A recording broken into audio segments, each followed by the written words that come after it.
Stuffed idli తయారు చేస్తున్నాను. Potato, green peas ఇవి స్టఫ్ చేసుకొని ఇడ్లీ తయారు చేస్తున్నాను. ఇది రెగ్యులర్ ఇడ్లీ కన్నా డిఫరెంట్గా ఉంటుంది, హెల్దీ కూడా. ముందుగా దీనికి కావలసిన పదార్థాలు: మనం రెగ్యులర్గా వాడే ఇడ్లీ రుబ్బు, పొటాటో ఒకటి పెద్దది, green peas half cup, half table spoon అల్లం వెల్లుల్లి పేస్ట్, కొత్తిమీర, ఆవాలు, జీలకర్ర, సాల్ట్, పసుపు, కారం, oil half table spoon, garam masala పొడి పావు టేబుల్ స్పూన్. గరం మసాలా పొడికి బదులు చాట్ మసాలా కూడా వాడుకోవచ్చు. మనం రెగ్యులర్గా వాడే ఇడ్లీ రుబ్బులో కొంచెం సాల్ట్ వేసుకొని పక్కన పెట్టుకోవాలి. పొటాటోని, గ్రీన్ పీస్ని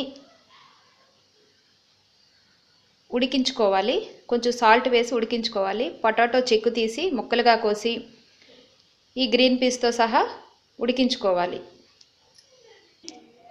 ఈ విధంగా ఆలు, గ్రీన్ పీస్ మెత్తగా ఉడికించుకొని ఇలా స్మాష్ చేసుకొని ఓ పక్కన ఉంచుకోవాలి. స్టవ్ వెలిగించి ఒక కడాయి స్టవ్ మీద పెట్టుకొని హాఫ్ టేబుల్ స్పూన్ ఆయిల్ వేసి అది వేడెక్కాక ఆవాలు, జీలకర్ర,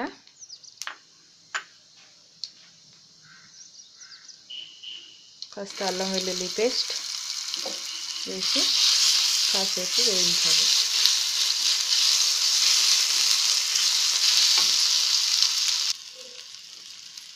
అల్లం వెల్లుల్లి పేస్ట్ కాస్త వేగాక ఇందులో కొంచెం పసుపు, కారం,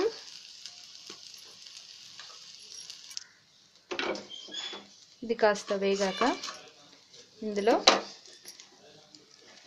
ముందుగా ఉడికించుకున్న ఆలు, గ్రీన్ పీస్ పేస్ట్ వేసి బాగా కలపాలి. ఇలా అంతా బాగా మిక్స్ చేసిన తర్వాత ఇందులో గరం మసాలా పొడి, ఈ గరం మసాలా పొడి బదులు చాట్ మసాలా కూడా వేసుకోవచ్చు, కొత్తిమీర వేసి అంతా ఒకసారి బాగా మిక్స్ చేసుకోవాలి. ఇలా 2 మినిట్స్ వరకు అంతా బాగా మిక్స్ చేసుకుంటూ కలుపుతూ ఉండాలి. 2 మినిట్స్ అయిన తర్వాత స్టవ్ ఆఫ్ చేసి దీన్ని చల్లారనివ్వాలి. ఇలా పొటాటో, గ్రీన్ పీస్ కర్రీని కాస్త చల్లారిన తర్వాత చేతులకు కొంచెం ఆయిల్ రాసుకొని బాల్స్లా చేసి ఫ్లాట్ బాల్స్లా తయారు చేసుకోవాలి. ఈ విధంగా ఫ్లాట్గా రౌండ్గా చేసుకోవాలి.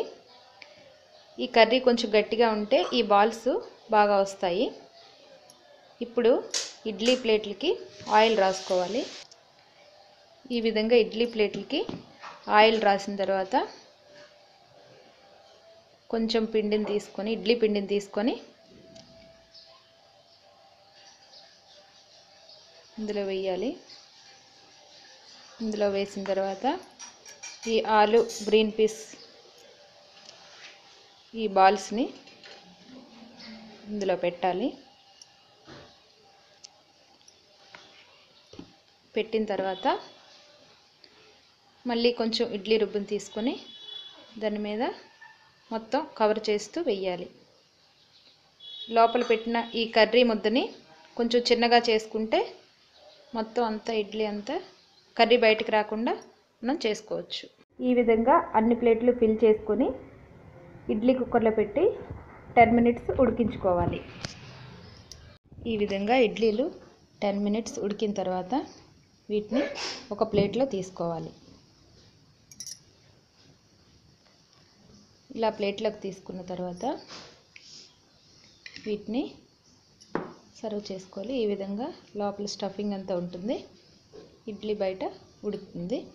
ఈ విధంగా సర్వ్ చేసుకొని హాట్గా సర్వ్ చేసుకోవాలి. వీటిని పల్లి చట్నీతో కానీ కొబ్బరి చట్నీతో కానీ సర్వ్ చేసుకుంటే చాలా బాగుంటాయి.